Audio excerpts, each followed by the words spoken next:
Choose Empire and get free or low-cost benefits for the whole family. Pay little to nothing from baby's first checkup to filling your prescriptions, all the way to yearly dental exams. Trust Empire Health Plans for your family. Click or tap the banner to learn more. To learn more about applying for health insurance, including Medicaid, Child Health Plus, Essential Plan, and Qualified Health Plans through New York State of Health, the official health plan marketplace, visit www.nystateofhealth.ny.gov or call 1-855-355-5777. When I woke up this morning, I was feeling pretty dangerous. All right, yeah, our roster looks great on paper. Whoop-de hell. All right. But at the end of the day, we better be a good team. And you start building that during this time of the year. Get your sorry ass up! Get your sorry ass up! Doing a lot of talking with somebody that ain't do shit today. Doing a lot of talking. Do you think you're better than Jarrell Revis is right now? I'm better than you. My 24 years of life, I'm better at life than you. Dave! Time to go to work! I ain't 36. I ain't never seen you before, huh? Better go tell the coach you need some help. We gonna expose you, boy. All right, we coming at your ass. Welcome to the Fantasy Football Roundtable. Let's go! Let's go! What's going on, ladies and gentlemen, and welcome to another episode of the Fantasy Football Roundtable Podcast, proud members of the Full-Time Fantasy Podcast Network. You can find them at FTFPodNet on Twitter. You can find me, your host, Matthew Burning, at SportsFanaticMB on Twitter. We are just one of a ton of great podcasts associated with this network, though, some of which are Jim Day of FF Champs, Corey Parsons and Dr. Roto from SiriusXM Radio, Mr. Bob Lung from the award-winning Fantasy Football Consistency Guide and the creator of the Midwest Fantasy Expo, Dwayne McFarland, Blake Sullivan, and a ton of great others, and you can find all of us on FullTimeFantasy.com, your one-stop shop for all of your fantasy news, advice, and strategies. We at the Roundtable are also excited to be partnering with ExpandTheBoxScore.com. You can find them at XTBoxScore on Twitter. They have some of the most advanced stats in football, baseball, basketball, and college football. College football stats are extremely hard to find. For just $15 a year, you can look at all of these. I'm telling you guys, it is well worth it. If you like to dive into the analytical side of sports I use it for prospects, college football prospects specifically, it is amazing. It goes down to the minutest of details in this stuff. And again, it's just $15 a year. If you use our code ROUNDTABLE, you will get 10% off of that, which is a steal of a deal, if I do say so myself, and probably the best deal in the industry. So definitely check them out, especially if you want to get a jump on the upcoming draft class. It'll be well worth your time and money. What's going on, ladies and gentlemen? It is the Monday after the Super Bowl. The 2019 season has officially come to an end. Sad day for sure for obviously all of us football fans and fantasy fans alike, but a new day starts here very soon. Today will be the last episode. We focus on the 2019 season as Dennis and Matt are both about to join me as we talk about the Super Bowl amongst other things. You can follow Matt on Twitter at Nighthawk7734 and Dennis on Twitter at Culture_Coach. Looking forward to getting this Super Bowl talk behind us as we then will move on to the 2020 season.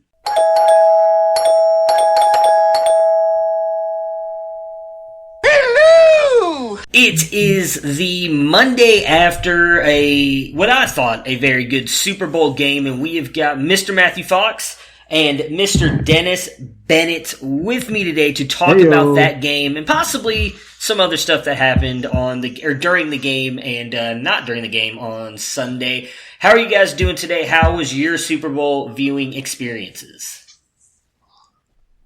Man, I was chilling at home with my wife. I didn't have a line for the bathroom. The food was delicious. The chair was comfortable. I didn't have to squeeze in between two other oafs the size of me. I had a great time. Yeah, we had a good time too. Here in Colorado, we broke all kinds of records for warmth yesterday. It was about 75 degrees, so everybody's wearing shorts, and my wife described the food as a preschooler's dream diet. We had basically a nacho bar, macaroni and cheese, and different chips and dips and a fry platter. So similar to Dennis, not a long line for the bathroom, just some comfy couches and some good company. Very nice. I did a whole lot of watching the game by myself, so it was awesome. I have no complaints either. It was very nice. Everybody left me alone. I got to sit and enjoy everything that went on. Wife made a whole bunch of food just for me, so I got to enjoy that. And yeah, so I'm glad everybody had good Super Bowl experiences. It sounds like we all had a winning experience, like the Chiefs, as they ended up winning the game 31-20. Not at all the way I thought it was going to go. About midway through the game. So let's start early on. Jump in, it was 10-10 going to the end of the first half. And that's kind of where a lot of the controversy first started here with Kyle Shanahan and the Atlanta Falcons offense. So I'm going to kick it off with that. They forced I believe it was a 3-and-out, or at least they know they forced a punt of the Chiefs, and Kyle Shanahan decided not to call a timeout with, I believe it was 1:45 left on the clock when they got the third down stop. If he calls a timeout, he still has 2 of his timeouts left in roughly, obviously, about 1:40 to possibly try and drive down the field and score. Did either one of you have an issue with him not calling a timeout? And just to give the full explanation here, he did answer a question about this after the game and said that he did not want the Chiefs to get a 3-and-out and then leave a bunch of time left on the clock for Patrick Mahomes and that explosive offense to go down the field and score. So that was his reasoning behind it. What are your thoughts on what he did with that? Yes problem, no problem? What do you guys think? Well, in hindsight, it's really easy to say yes problem. But he's trying to, he knows that Kansas City has an explosive offense and that his defense has held them in check pretty much for the first half. I think he played scared there. I would have liked to have seen him try to get the ball and score. And given how well the defense was playing, I think looking at Robert Saleh and that defense and saying, we gave it a shot and we didn't get it. You guys need to stop them before halftime and don't let them get it now. I think that defense was up to it. San Francisco's defense at the end of the first half, they had played really, really well. And to just kind of turtle it up and not try to get some more points before the end of the half, I think is, now he's in the position of he's starting to get the choker label. Well, I would completely disagree. First of all, I thought his reasoning for not taking time out and leaving too much time made sense. You have to remember, too, San Francisco had actually gone down and they had come back and tied it and then held on to get the ball back. They were getting the ball to start the second half, so they were going to have a good opportunity to go down and be on the attack. And it's not like they just sat there and turtled it up. They took a deep shot that they hit with George Kittle, and that was one of the worst penalty calls, I thought, all day. They would have had at least a field goal. It looked like they were going to score to close the half, giving Chiefs no time to answer, and then be able to start the second half with possession of the ball. I thought it worked out actually pretty perfectly with being a chance that didn't leave them exposed or too exposed to getting a score put up against them, giving them a chance to try and build some momentum. So I would completely disagree with the take that they just turtled up and gave up, because that wasn't, they ended up kneeling on the ball to end the half after that stupid penalty knocked them back.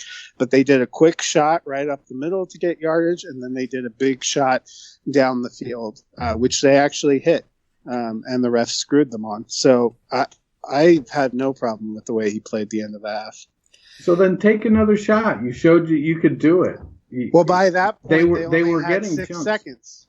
By that point in time, they only had 6 seconds after that stupid penalty that had pushed them a further 10 yards back. They could have taken the same over-the-top deep shot, but you would have no time left to kick a field goal or anything. I mean, at that point in time, Jimmy G's arm's not strong enough from the his own 35-yard line to make the end zone. So you couldn't Hail Mary from there.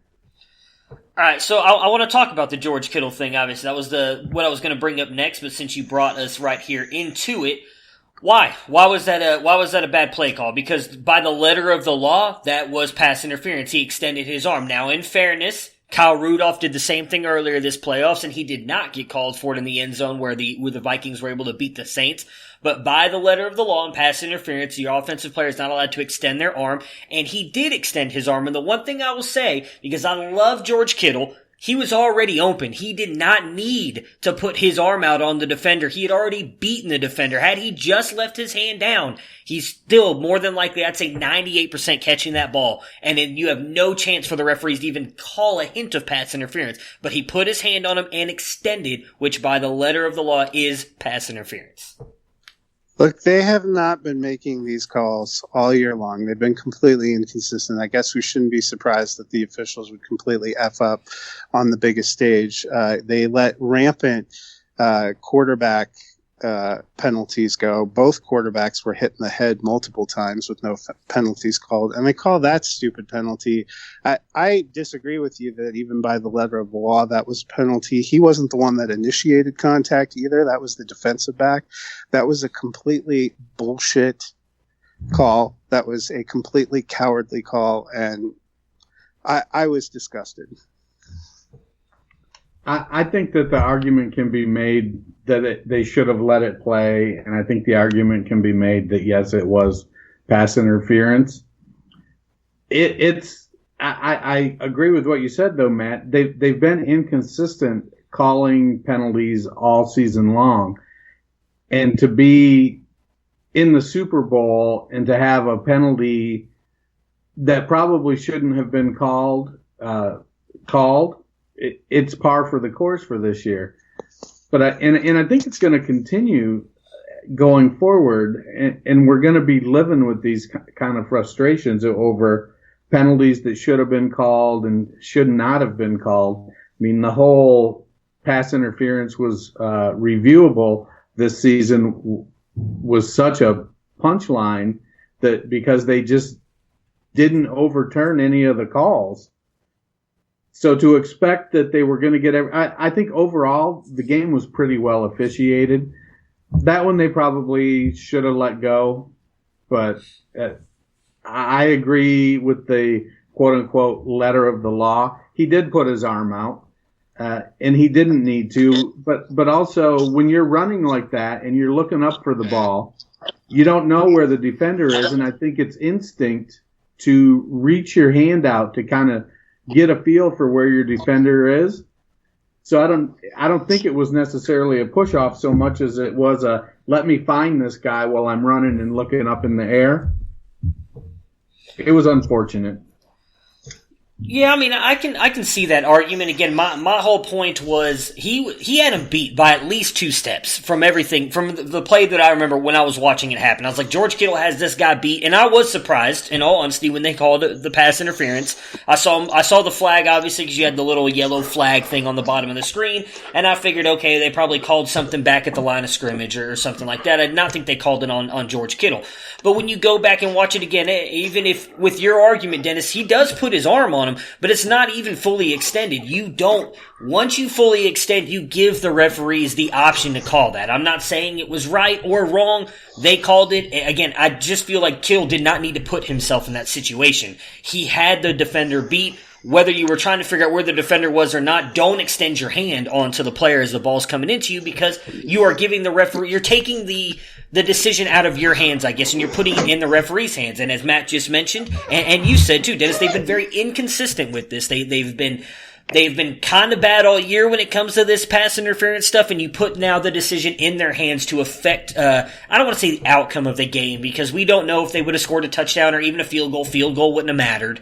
So we don't know that they would have scored a touchdown, so we don't know what they would have done to the game. Chances are San Francisco at least comes away with a field goal. They would have certainly scored a field goal, and it would have been a huge momentum change. Instead of going into the half tied 10-10, San Francisco would have gone down, hit a huge play. I mean, where he caught that ball was inside the 30. Yeah, true. But again, there's no Okay, so even say if they get a field goal, I don't know that it changes the game that much because some of the stats that I was going to bring up I'll save it for when we get to the second half here, but I feel like Kyle Shanahan kind of Kyle Shanahan himself again in this game like he did with Atlanta, and I don't know that them having a 3-point lead coming out at halftime changes anything. So I guess we're all kind of in agreement / disagreement here on the George Kittle call. Matt, I know you feel like that shouldn't have been. I don't have an issue with it either way. Like I said, I feel like that unfortunately is more on Kittle than anybody else. You just don't extend your hand. You had him beat.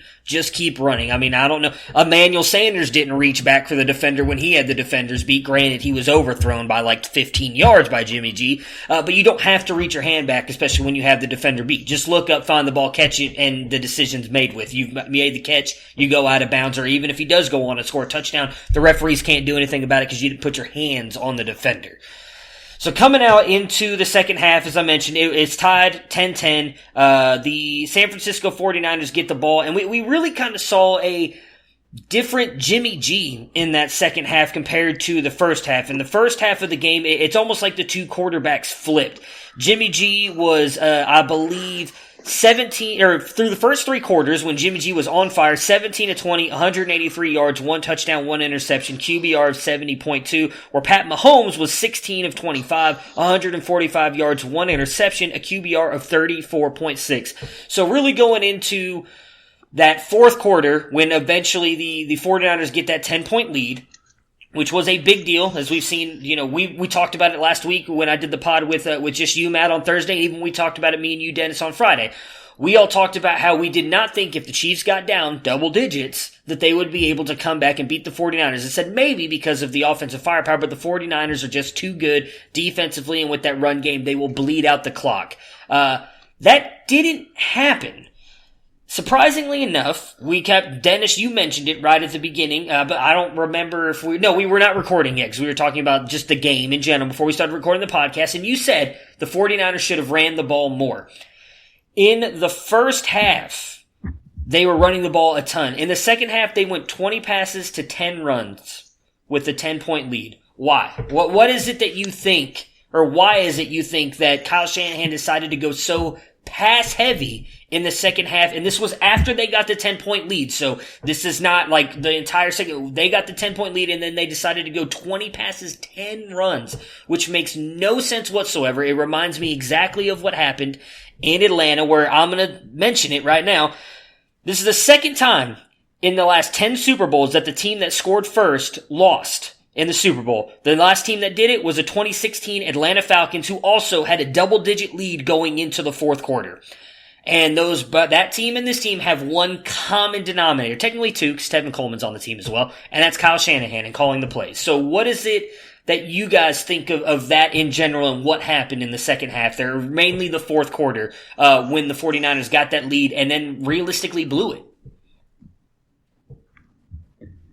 Well, I had called for the 49ers to win the game on the back of their running game. And so I was pretty disappointed to see him, for all intents and purposes, abandon the run. Mostert was picking up some chunk yards, and Tevin Coleman picked up some chunk yards. It was just disappointing all around, because they were able to move the ball and eat up clock. And they spent 3 quarters having relative success with the run game. And then the fourth quarter just giving it away with the passing, letting the Chiefs have the ball back. Pardon my brain fart there. It was just kind of a bummer to watch it happen, and just know that that's what happened with the Falcons. And it seemed to. So when are coaches going to learn? I don't know. I feel like Shanahan outsmarted himself. Yeah, I think after the Chiefs scored their first touchdown in the fourth quarter, I would be really critical of that 3-play series, because they came out and had a run. and there was 6:06 left on the clock, and it was 20-17. And I had told my friend who I was watching with, if the 49ers play their kind of football, the Chiefs won't see the ball again. So to me, that is kind of, that decision on that drive was very questionable because, they had a strong run on first down, made it 2nd and 5. And then they did 2 passing plays that weren't very good. They didn't even eat a minute off the clock, and they gave it right back. And I think once that happened, I guess the other thing that had frustrated me a little bit about that call we saw on George Kittle is it seemed like that was one of the few times they actually called a penalty, because there was a lot of chippiness and hits and face masking and holding that could have been called that wasn't being called. So at that point in time, you knew that it was basically going to be kind of, strength against strength, seeing what was going to happen. And once they didn't do anything on that drive and gave it back, you had the feeling Kansas City was going to be able to go down and get a score. And after that, then, San Francisco is trailing. I would say a lot of that play call disparity started happening after those last 5 minutes, because San Francisco pretty much came out and had to throw from behind. And even with all that, I know a lot of people were critical of that 3rd and 15 call when it was 24-20 with him taking a deep shot to Sanders. It was a great play call. It was well executed. The throw was not there. And I saw somebody post shots of 4 different times where they've run similar plays in similar situations that Jimmy G had hit during the regular season. So I don't necessarily play call, but I think it was that drive after the Chiefs scored their first touchdown. It's like Kyle Shanahan got nervous and felt like he needed to press and score or he was going to lose it. And they mishandled those 3 plays, didn't eat any of the clock, and gave the ball right back. And it was kind of over after that. Now, on those other shots, do you know if they were to Sanders or were they to somebody else? A couple of them were to Sanders, because I watched the highlight video. One was against the Saints, over the top right to Sanders. I mean, that was Sanders' kind of specialty, doing those kind of things with Denver too, and it's a very similar offensive scheme and structure. And he would, like you said, he was wide open.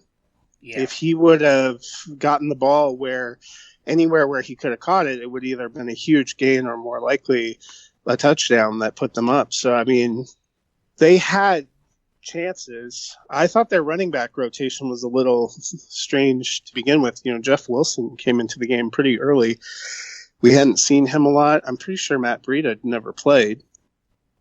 So I don't know if they just had a different kind of game plan, if there was something that they had seen on Kansas City on film they thought they could exploit. But I really think that crucial drive was when they still had a 3-point lead and 6 minutes left. If they could have run a great 4-minute offense with their rushing offense, I think they could have ended the game right there. And that was the drive, that those couple play calls I would really question, kind of what were you thinking, because I feel like that to me was where I went, oh, they've lost.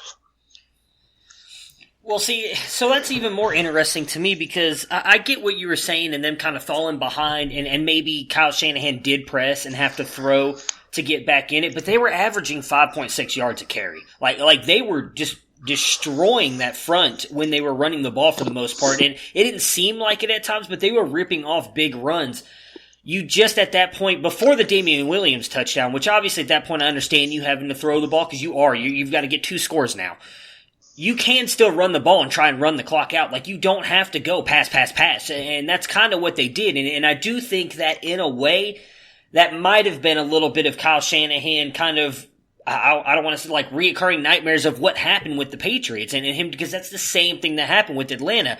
3rd and 1, all you got to do is run the ball, eat some clock up instead. As I've talked about before, 7-step drop for Matt Ryan. He gets strip sacked, fumble, and then here we come. The Patriots all of a sudden come back, and then they end up winning that game. So I do feel like a lot of that played into it. But something you mentioned, Matt, is what I really want to get into here today, because a lot of people are blaming Kyle Shanahan, whether you feel that's rightly so or not. But does the fault really lie with Jimmy G? Not only on the Emmanuel Sanders play, which I think I would admit with what you said, it was a great play call. He burned both of those defenders. You just talked about it. There was other people posting online that he's done that multiple times, and Jimmy G has missed him every single time. My thing on that was he overthrew him by at least 15 yards, I would say, maybe 10.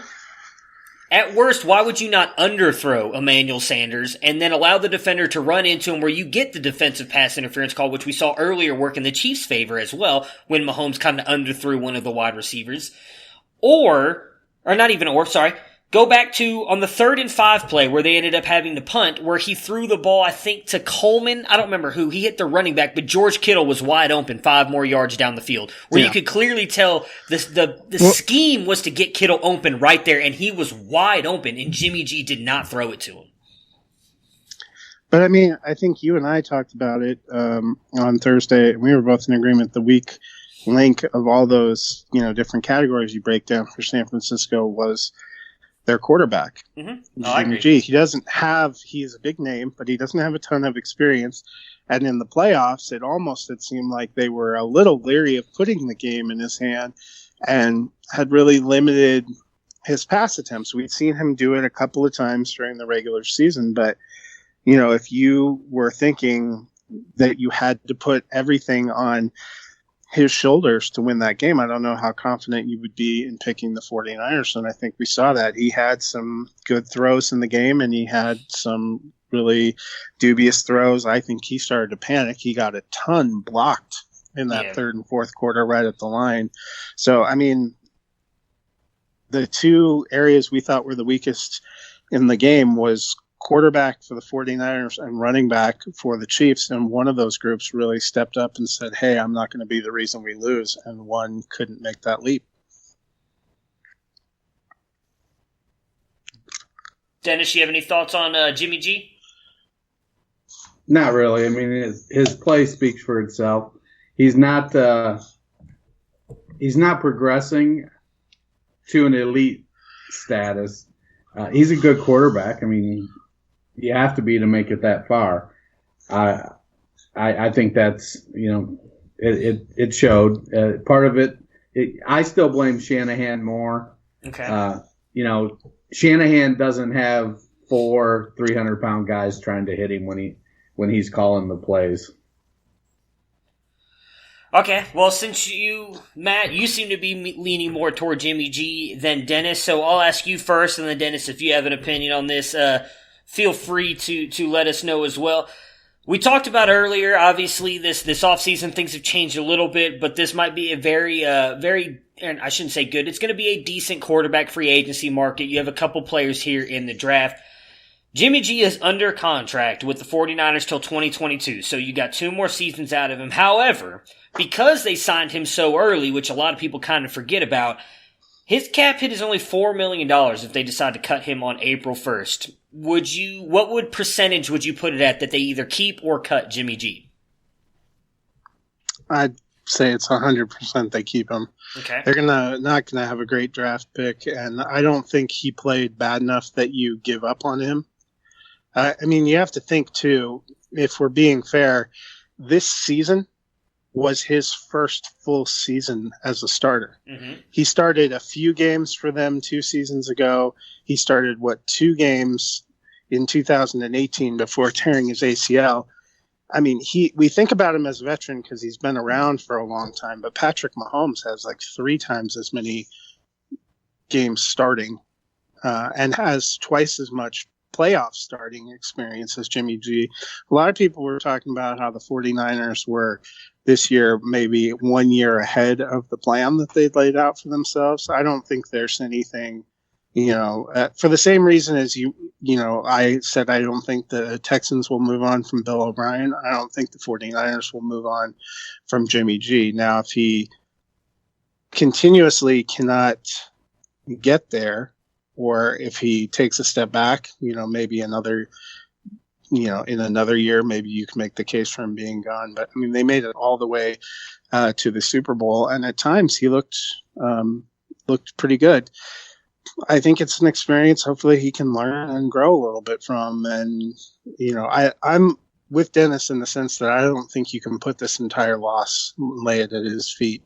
There were obviously some questionable calls made by Kyle Shanahan, maybe pressing too much. So I think that has to be factored in too. You can't, if they released him, that would be the ultimate passing the buck and scapegoating. All right. So assuming we all, I would be surprised if they cut him, but I wouldn't put it past them, depending on who they could possibly get. I mean, I hate to say this, but I think Andy Dalton probably makes that throw. Jameis Winston, although he probably throws 3 interceptions before that, probably makes that throw. So, depending on who they get, there's obviously all the rumors about Tom Brady probably trying to go somewhere. He's from the Los Angeles area, is a huge fan of Joe Montana, watched him play for the San Francisco 49ers. There was a lot of talk that he would have loved to play for them one day, so I don't know if Tom Brady is really that much better right now than Jimmy Garoppolo in his career, so I would think they are going to end up keeping Jimmy G, but it's definitely going to be an interesting offseason for the 49ers, as they do come up short here, and they have a Super Bowl ready team. They have a really good defense, a really good offense. I think really the only player they're probably going to lose maybe is Emmanuel Sanders. They could re-sign him. I guess, do either one of you think he's back, or do you think he moves on in the offseason? Well, I think Sanders is it's a good team, and he's got a primary role there. Debo looks like he's going to take over, but we've seen Sanders perform really, really well as the 1B with Demaryius Thomas in the past.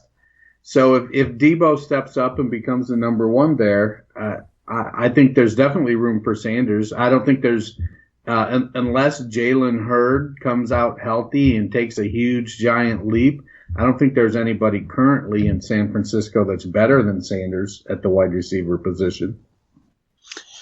Yeah, I think for me, it's going to matter a little bit how much Emmanuel wants. If he's looking for a huge contract, I think you take a minute and you think about he was a fine piece for them, but he was hardly a dominating kind of receiver, and he's going to be, I believe, 34. Mm-hmm. He's had some injuries. So I think that's going to be the question. I do think it's a decent fit for him. If I was him, I'd want to stick on a team that I thought had a chance to go into the playoffs and possibly get a ring. And there aren't that many opportunities. But he's already made comments about different places. I read one place where he was talking about he'd like to be able to go back and finish up with Big Ben and mend that rift, because he famously kind of had a falling out when he left the Steelers, which I think is weird, but he's always struck me as a little bit of a mercurial guy, so I think he's kind of the wild card there. I'm glad that you brought up Debo there, Dennis. Kind of surprised to learn that he had the most rushing yards for a wide receiver in the regular season. We obviously saw some of that in the game plan yesterday. I would have loved to see more of that because he was definitely kind of tearing through the Kansas City Chiefs defense as well, not just in the rushing game, but obviously what he was doing receiving wise as well. I was kind of surprised that they went away from him. Any other thoughts on the 49ers before we move on to the Chiefs? None for me. Not for me either. I think we got it pretty much. All right. So on the Chiefs side here, obviously I think the coolest news is Andy Reid getting his Super Bowl. I openly talked about on the podcast last week that was the main reason I was rooting for the Chiefs, is seeing Andy Reid finally get that ring.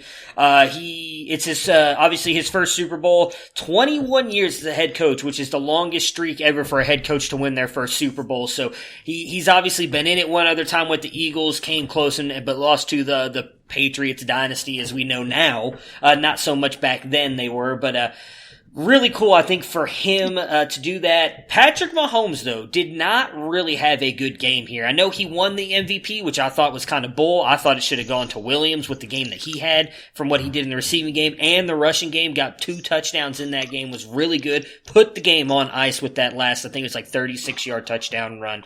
But Mahomes really kind of turned it on late in the fourth quarter. I don't think that says anything really about Mahomes. We all still imagine he's QB 1 or 2 for everybody moving forward. Yeah. Affirmative. Which one? I want to know which one you have him at. Sorry. Do you have him at one? I would assume it's between him and Lamar for everybody. So is he 1 or 2? Where do you guys have him and Lamar? I'd have him 1.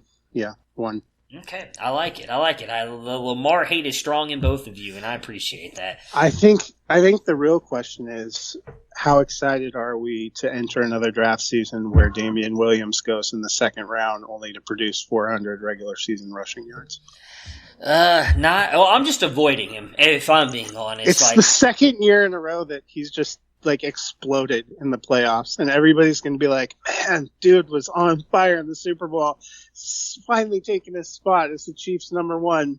Draft him 204, and then the Chiefs will go pick up some 37-year-old running back that gets cut. Well, we're in the midst of the Fantasy Football Roundtable Listener Dynasty League draft, and Williams did not go until 8-11. Yeah, but I mean, had you waited and started it post Super Bowl, he had not done a ton in any of the. I mean, quietly he'd had some touchdowns, but he hadn't done anything that would have made you say, "Wow!" Like yesterday, I'm with Matt. I thought he was the MVP, which feels incredibly weird to say based on what he was almost unplayable all season long. It's just weird. The guy peaks in the playoffs.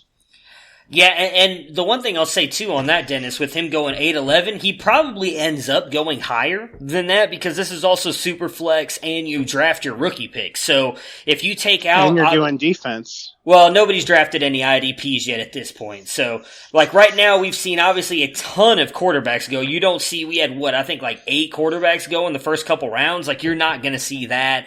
And then obviously, I mean, just me alone, I think I drafted 4 rookie picks before Damien Williams even went off the board. So, he would have gone higher than that. Now, he did get drafted today. I don't know if Jonathan, who's a avid listener of the show, and we appreciate everything he's done. He's been in a lot of leagues and one of the best listeners I think we've had with the interactions I've had with him. He drafted him. He drafted him today, so I would love to know if that was because of the Super Bowl performance or not. But what's gonna be, I guess, a big thing for me. Most people obviously are probably not going to draft until I would hope. I didn't want to draft right now, if I'm being honest, but we were kind of peer pressured into doing it right now as well with another league that me and Dennis, I think we just finished the draft actually before the Super Bowl started. I hate drafting this early because so many things could change, and I'm interested to see, do you guys... Oh, you poor thing. Do you guys think that Kansas City drafts a running back? And if they do, let's go, third or fourth round. I don't think they would draft one in the first or second, especially being the 32nd pick. So say they take a running back in the third or fourth round. Does that change Williams' value for you guys at all? I know neither one of you are as big of fans of Williams as I was coming into the year. But how would you guys value him with what you know now, and if they were to say draft a running back in the draft? Go ahead, man. Even if they draft a running back, how do we know it would? And this was the argument everybody made with Darwin Thompson coming into the year, and he had opportunities to be out there and didn't do a whole lot. I think Kansas City is tough to tell. They made that splashy signing of McCoy and then had him as a healthy scratch throughout the playoffs. Yeah, I think that of the backs they have, it's Damien Williams. McCoy is going to be gone. Darrell Williams will be coming back from an injury, and so will Spencer Ware. But Ware will be a free agent. I'm not sure about Darrell Williams' contract status. But they had Thompson in the game, so they were playing him as the backup to Damien Williams.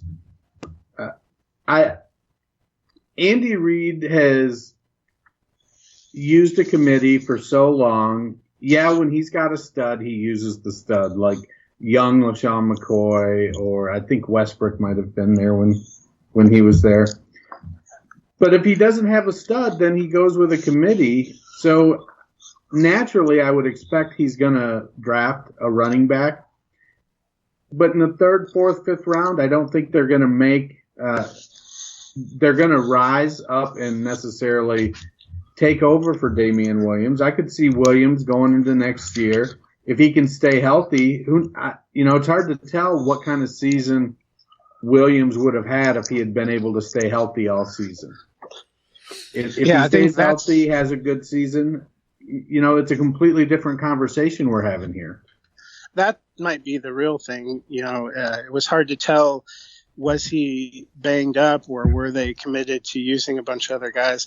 It seems like the way he played in the playoffs and toward the end of the season might suggest that he was banged up, and that was a little bit of the reason for the decline. I mean, I liked him a lot coming in to this year. I had high hopes, because based on the small samples we'd seen in Kansas City and elsewhere, he has shown flashes of being great. It's just, can we get past more than just flashes? I think that's the real question going forward. He's not a guy that comes with no risk. Well, I think part of the reason we've seen the flashes from him is because he's also been injured a lot. That was kind of the reason what happened, or that's what happened to him in Miami. A lot of people forget, or I don't know if they forget, but a lot of people may not remember that when Jay Ajayi was the guy there and then he got traded to Philadelphia, it wasn't Kenyon Drake that was the starting running back. It was Damien Williams, and he had a couple good games and then got hurt, and then we saw Kenyon Drake come on, and that's when he got all the pub and the love that he got because he ended up winning people their fantasy leagues because he was so good they didn't put Damien Williams back in. So I don't know if maybe we're seeing flashes of him because he just can't stay healthy. So if they don't draft a running back, do you guys have any, I shouldn't say England, do you guys have any interest in Darwin Thompson at all? Because obviously, as Dennis, you just mentioned, they were playing him a little bit in that game. Darrell Williams is signed through next year as well. He has a $600,000 cap hit, so I can't imagine they're going to cut him. But he is signed under contract for the 2020 season. LaShawn McCoy, congratulations to him. He gets his Super Bowl ring. I highly doubt he's back with the team next year. So you likely have some kind of committee with Damien Williams and Darwin Thompson. If you had to pick now, who are you leaning toward? Oh, Damien. Yeah, Damien for me too. But in a lot of the places in Dynasty where I have Damien Williams, I tried to get Darwin Thompson. To back him up? Yeah, or to hedge bets. I felt fortunate when my one league that I had Damien Williams in folded. That's probably the best way to look at it. I don't mean any disrespect toward Mr. Williams.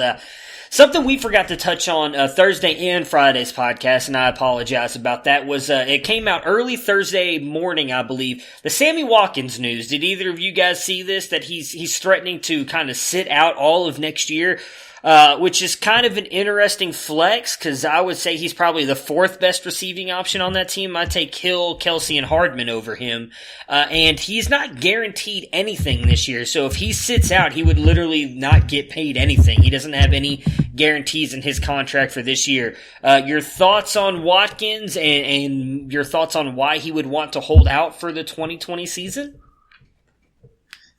I think that quote was a little overblown based on what he said. He was more like open-ended, like he wasn't sure if he didn't get re-signed with Kansas City or wasn't going to be with Kansas City. Maybe he'd want to take a year off to recover and weigh his options because he'd be so excited. I mean, I don't know how seriously I take that. One could argue he sat out a number of seasons for both the Chiefs and the Bills. I mean, how much money has he already made, too? Trying to get it to come up here. A lot. So it's not like it's not like he's hurting for cash if he manages his money fairly decently. But even this year, I mean, his base salary was $13.7 with a $7 million signing bonus. So he made $14 or $15 million, $21 million this year. So let's see, career earnings, he's made $54 million so far. Mm-hmm. So I feel like there are times when some of these, and especially now as we're moving forward and we see players retiring earlier because of health issues and starting to get involved with extracurricular activities. You know, Sammy has never been one that's been very open about political stuff or health stuff other than what we see. But he's made a lot of money, and he could go off and ride off into the sunset and live a good life and play. more and more players nowadays, I think, are planning for life after football. You know, we see it here in Columbus.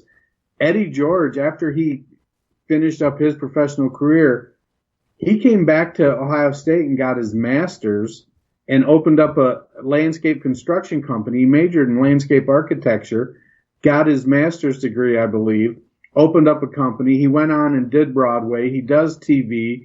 He has all these different things going on. And I think a lot more players are starting to look at what does life look like after football. And if I got $54 million in my pocket, do I need to keep playing?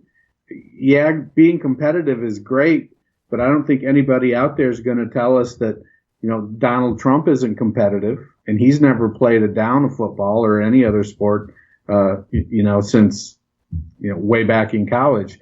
There are so many people now that look at business as the way to compete, and more people are getting into it. You know, Jay-Z is super competitive with his clothing brands and music. So all of these things, people are starting to look at, what does it look like for me outside of football? So to hear Sammy Watkins, who's done really well for himself, making money on the field, whether we feel he's earned it or not, I think he's likely in a position, if he decided he was done, then he'd be in okay shape. All right. I mean, I didn't really think about it that way, but that would be an interesting way for him to go about it. The last report that I saw, the Chiefs said that they would be more likely to cut or trade him than extend him. So I do think his time in KC is done. Outside of that, I don't have much else on the Kansas City Chiefs. Either one of you want to say or talk about anything Kansas City Chiefs-wise? Well, it must be Mecole Hardman's season if they're going to let Sammy Watkins go. And my only concern with Hardman is that his skill set is so similar to Tyreek. So, Demarcus Robinson is a free agent as well, and they're going to need to offset something there. Have somebody more complimentary than similar.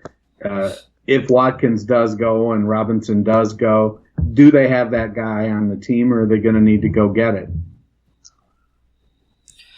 Yeah, I would be surprised if they let both Robinson and Watkins go. I would think they'd probably end up keeping Robinson because he's going to be cheaper. Watkins, if they have him under contract, I think he's like $13,000. I closed out of his contract, but I want to say it was right around $13,000. So, 14. But there's a reason Robinson is cheaper. Oh, I agree.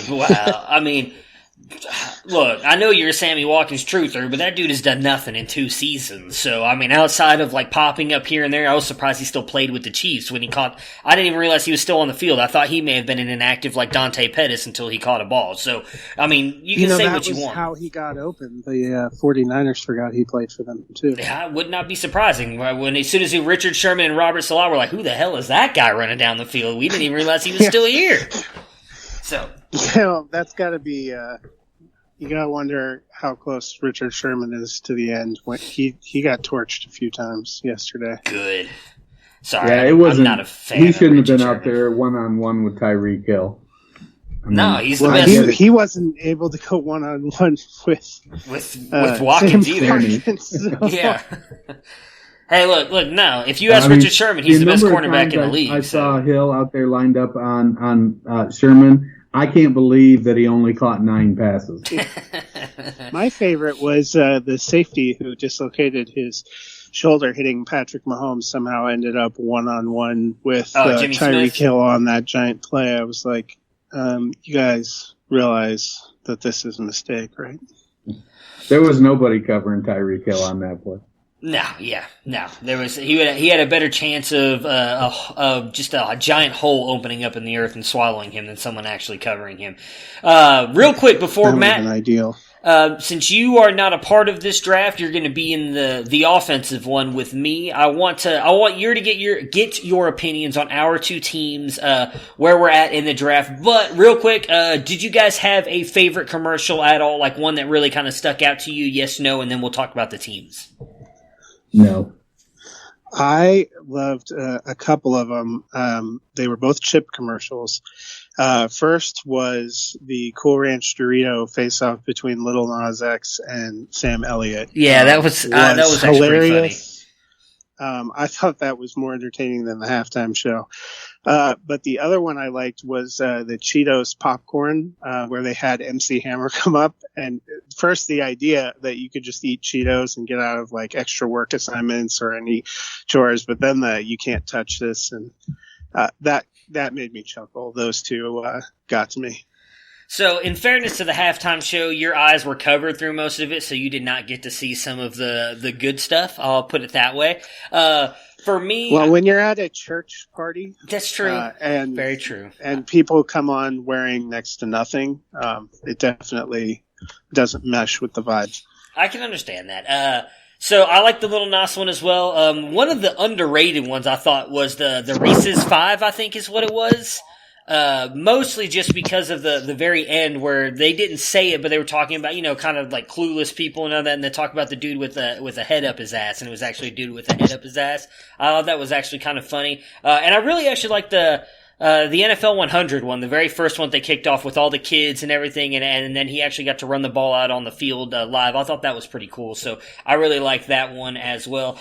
All right, so let's talk about our teams here really quick before we close out the podcast and move on to the 2020 season here. Dennis, since you picked first, I'll let you just give a rundown of your team really quick. You were in the 3 spot, so give Matt a rundown of your team really quick.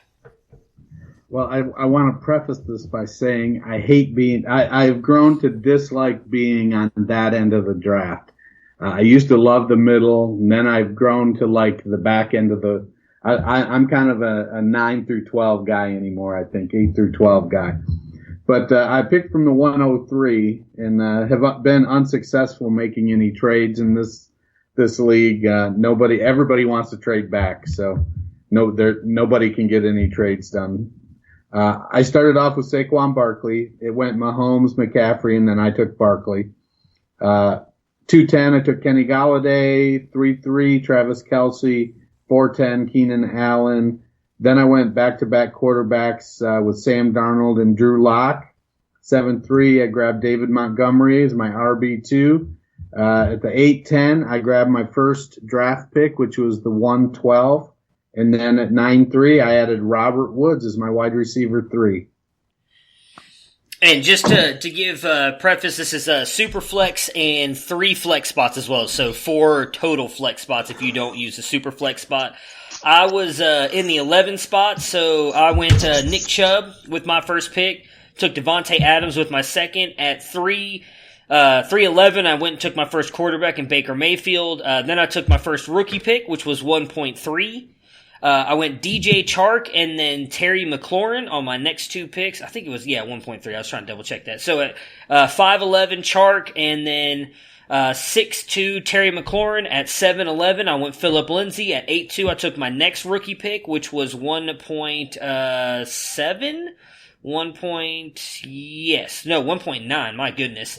Then I went Noah Fant, so I'm really buying in on this Broncos offense here. And then I went another rookie pick again there to finish up with 112. I'm not gonna lie, I was really kind of pissed that you took Drew Lock, because I was hoping to pair him with Baker. I was hoping he'd fall. I'm at this point hoping to grab a quarterback in the rookie draft, because we did have a team in this league that I believe with their first 5 picks took quarterbacks or something like that. Like it's been holy cow. Yeah, let me see. I was trying to pull it up. So he went Deshaun Watson, Kyler Murray rookie pick, Josh Allen, Aaron Rodgers rookie pick. So he went all in on the super flex strategy to say the least. So what are your thoughts so far on our 2 teams, Matt?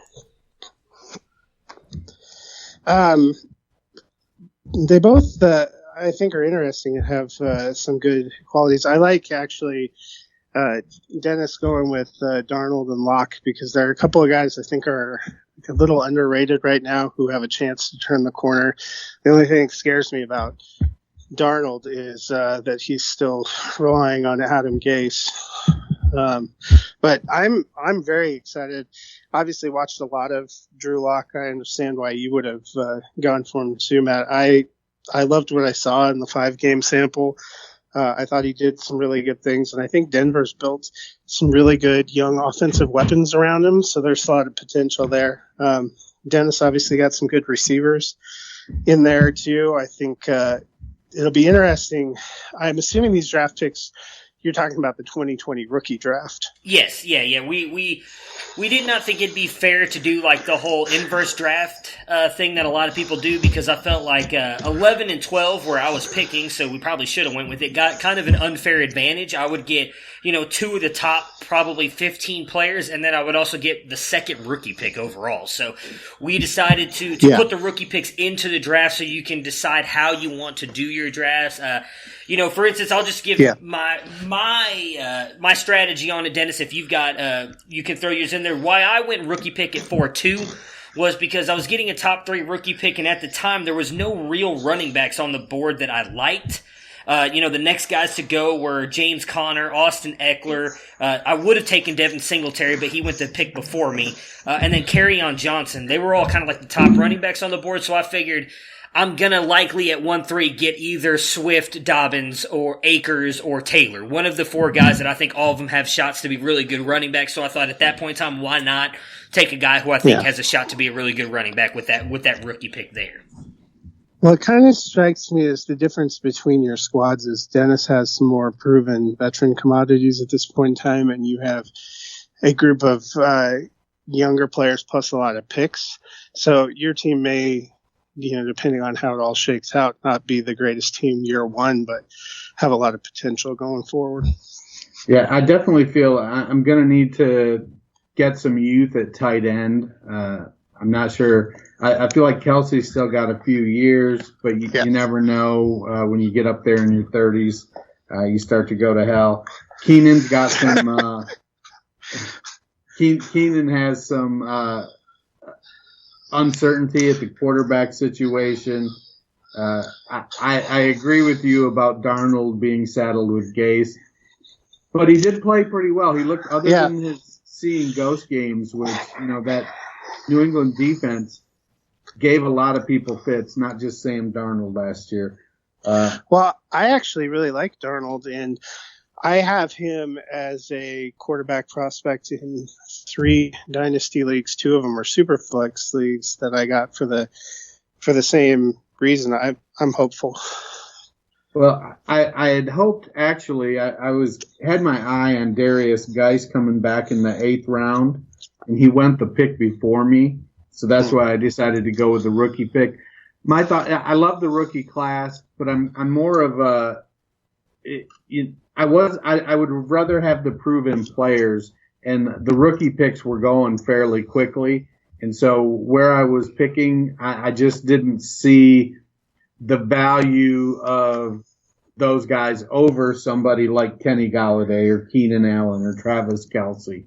Admittedly, maybe over Darnold and Locke, but I really like, if they hit, if they continue to grow, I could be set at quarterback in this league for the next 10 years. Yeah. I think the tough thing for me right now when you're talking about rookie picks is it feels like this is the time of year where those picks have their all-time highest potential value, because you know how good the potential is for the prospects coming out. And what changes to me some between now and when you actually start drafting is the NFL draft and seeing where they go and the situations. Because, I heard an interesting piece talking about Patrick Mahomes, that there were a lot of places he could have ended up, but would he be what he is right now if he didn't go to a team that was also good at developing quarterbacks? Is the difference between him and Trubisky totally just talent and ability, or is it also system and who they're developing with? And I think that's an interesting thing when you think about a lot of these, draft picks. It seems like inevitably in every rookie draft you get excited, and there's at least half of the first round that doesn't turn out the way you're expecting. Well, the one thing I'll say, the rookie picks could end up gaining more value though too, especially I get where you're saying on some of those, and Patrick Mahomes was not really that highly touted of a prospect coming out either. Like, I remember because I think he even got drafted before Watson, and like, Watson was the guy. Watson was the quarterback everybody was talking about. Mitch Trubisky had he had the question marks, obviously, because he only had the 1 year of play at the time, but a lot of people liked what they saw out of him at the Senior Bowl and liked what they had seen in the limited sample size and thought he could be something, where I did not see a lot of people talking about Patrick Mahomes. So when that happened and the Chiefs took him, it was kind of a surprise by everybody. Clearly, they knew what they were getting, and a lot of us clearly missed on that. The one thing I'll say on the rookie picks, though, with them, they could gain more value as well with the fact that we could see some of those guys. Like I said, I get what you're saying on those, and that's why I'm trying not to go too deep in. I wanted to try and get 3 first-round picks because I do think that this class is going to be so deep in the fact that you could get first-round talent in the second round of rookie draft. So that's what I got. I got 3 first-round picks, and I don't think, in my opinion, that I've hurt the depth of my team that much either because, again, I got, Chubb is my RB1. Lindsey is an RB2 who can play as an RB1, so I don't mind that at all, and getting him as my RB2. And then I think I've got, again, Chark and McLaurin are somewhat unproven in the fact they've only had 1 year of proven, ability here. McLaurin his rookie season, Chark his second year, but both were good players, but they're still my 2 and 3 with Adams as my 1. So I like that altogether. Now, it being a super flex and only having 1 quarterback is where it's going to hurt me. And again, I had wanted Locke. I would hope he'd come back to me, and then Dennis unfortunately took him in that 6th round where I was hoping to take him. So that's why I ended up going McLaurin, because I just don't love, like I said, maybe you can just go and grab Nick Foles and go all in on DJ Chark. Foles is still on the board, but I have a feeling Minshew's going to be the guy. There's 2 quarterbacks left right now that I think or technically there's 3 starters left. I'm not really loving any of them. I could take a shot on Teddy maybe. If I do think I don't know if he's going to be the guy there. Someone already actually took Taysom Hill, so they bought all into he's going to be the starter of the. Crazy pick, I thought. Oh, I'm right there with you. He went at 7-1. 7-1 Taysom Hill went. Gardner Minshew, Jameis Winston, I think those are the only 2. Tom Brady, Cam Newton, Derek Carr all went after him. So yeah, I'm with you. I thought that was a little bit of a reach on the hill. There's actually 1 quarterback I can't say because I think Dennis gets to pick twice before it gets back to me, so I'm not going to say it now. There's 1 quarterback that if he's still there, I'm going to be loving my life if I can get that guy when he comes back to me. But we'll see what happens. Like I said, we've got one guy in here who literally owns 4 or 5 quarterbacks, so I would not be surprised if he takes another one here and tries to trade him. But, like I said, I like my team outside of not having another quarterback at the moment, and not loving Baker being my QB1, but, Baker's my guy, and I had to take him because I knew he wasn't going to get back to me. Well, you should be able to get Justin Herbert with that first pick. Get who? Yeah, Justin Herbert, your man crush. Oh God, I would love. No, I'm gonna go a running back. I just gotta hope I gotta hope Herbert falls to me later, or I use those 2 picks and trade. Well, the way it's tracking right now, Justin Herbert might have a big impact on Keenan Allen and Dennis, because it sounds like a lot of people think he's going to end up with the Chargers. Oh, that'd be such a good fit for him too. Oh, I love it. I just wrote that profile on Herbert. I think it came out last week, and that's the spot that I thought he'd go to, and I think that'd be a great landing spot for him. Yeah, we were talking about him today when the first round of the Superflex mock released on Dynasty Nerds, and you took Herbert at the 103. Well, as a Superflex draft, you got to, man. You got to go all quarterbacks. It is what it is. Tua, I would have taken him over Tua anyways, as we all know my love for Herbert knows no bounds. But the fact that he fell to me at 3 was just, it's a match made in heaven. We're going to be best friends soon. I'm going to get remarried just so he can come be the best man at my wedding, actually. So he's a great guy. You mean a vow renewal, right? Because I don't want this to end your... she doesn't listen to this anyways. She could care. She could not care anything about this, to be honest with you. So she's not listening. Of course, I say that, and I'm going to get slapped awake this morning when she comes home because she decided to listen to this episode. But anyways, let's end it there before I get myself in any more trouble, because I love you, Paula, if you listen. Much love. You're the love of my life. I'm just kidding. Matt was right. Vowel, whatever he said. That's what I meant. I am so lucky my wife won't listen. I appreciate you guys jumping on with me today. Obviously enjoyed the Super Bowl. I'm really looking forward to the next couple months as we're really going to dive into now 2020. It's going to be interesting now as well, having you on, Matt, and Tony throughout the offseason as well, not just me and Dennis, because we seemed to agree a lot last year on some of the prospects and everything. So it'll be interesting to see if we can get some a little bit more arguments going throughout the offseason. But I'm looking forward to talking to you guys later on in the week. Enjoy yourselves, and I will talk to you guys soon. Right on. Have a great week. Prepare for glory! I want to know if you got your popcorn ready. Do you got your popcorn ready? I came out the womb, I was ready. And he's hit the end zone for an unbelievable touchdown. I would be honored if you played football for this team. Throw it up above his head. They can't jump with me. Golly. Oh, they tackle him at the 40-yard line. Who can make a play? I can. Who can make a play? I can.